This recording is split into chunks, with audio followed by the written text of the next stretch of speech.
7 News Detroit at 11 starts right now. First at 11, a historic night as we say goodbye to the nation's longest living former president. Jimmy Carter has died at the age of 100. Good evening and thank you so much for joining us. I'm Whitney Burney.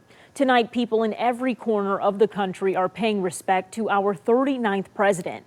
The U.S. flag flying half-staff at the White House, where President Biden addressed America this evening.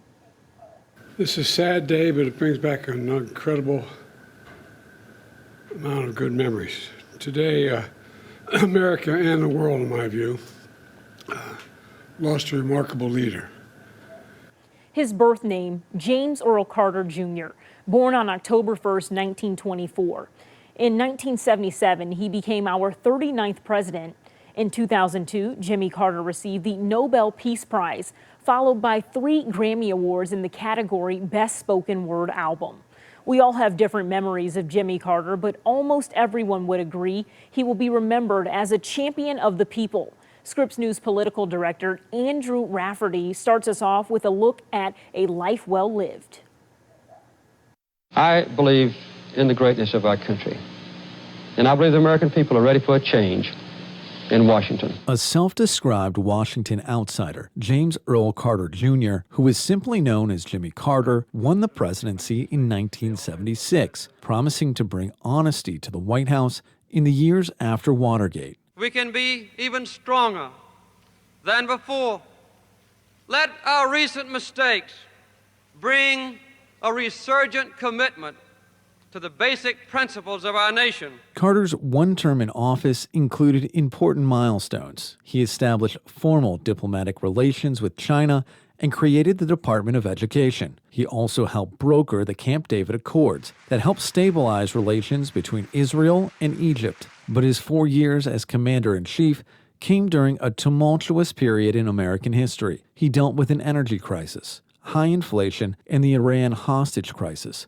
He ultimately lost re-election to Ronald Reagan in 1980. Carter's legacy continued decades after leaving office. He founded the Carter Center, which has helped mitigate conflicts and promote democracy in Africa, the Middle East, and Asia. It is clear that global challenges must be met by an emphasis on peace in harmony with others. The 39th president continued to volunteer his time, helping build homes for Habitat for Humanity, along with his wife, Rosalynn Carter. After surviving cancer, Carter was in and out of the hospital in recent years for falls at his home. He was the longest living president in U.S. history, and he also set the record for having the longest life after leaving the White House. Andrew Rafferty, Scripps News.